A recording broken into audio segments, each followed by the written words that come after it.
আসসালামু আলাইকুম গাইস, কেমন আছেন সবাই? আজকের ব্লগটা অনেক সুন্দর হবে।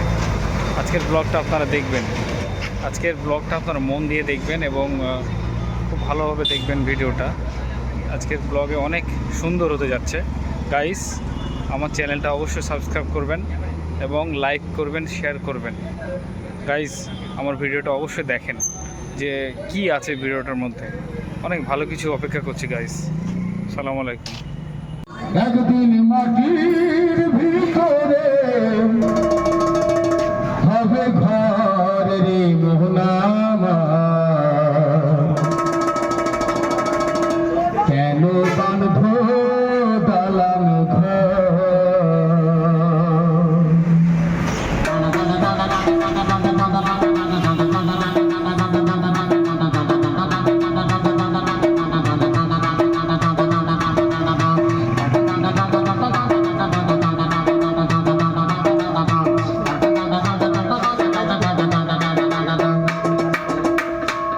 পাখি উড়ে যাবে পিঞ্জর ছেড়ে,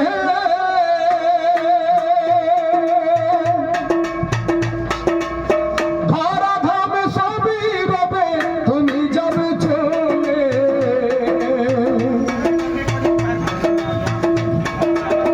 বন দুবান ভোগ যত মাতা পিতা তারা সুত সকলই হবে তোমার পর রে মোহনা আমার, কেন বাঁধব দালান ঘর রে মোহনা আমার, কেন বাঁধব দালান ঘর।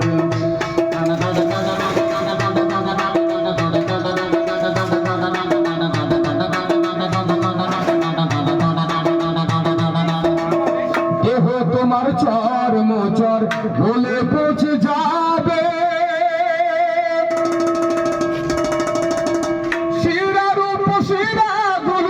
ছিন্ন ভিন্ন হবে।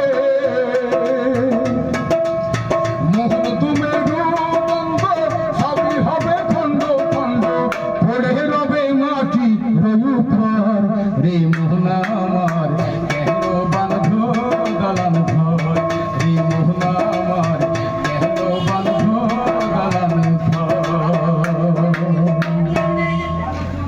ভাই, এটা গানের জন্য নয় দাদা, আল্লাহ কাকে কিভাবে চালাই বলে ভাই, একজন প্রতিবন্ধী দাদা আল্লাহ একটা সাইড মারলে কিন্তু এক সাইড দেয় বলে ভাই। আসসালামু আলাইকুম গাইস।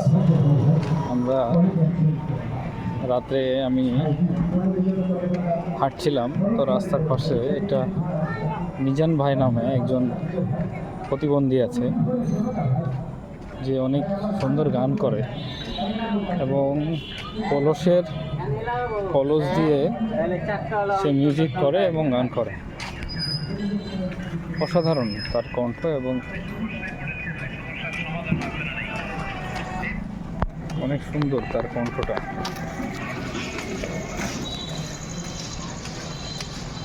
মানুষের আসলে সে ভিক্ষা করে না, কিন্তু সে তার গান দিয়ে সে চেষ্টা করে যে 5 টাকা 10 টাকা 20 টাকা মানুষ যে ইনকাম করে সেটা যেন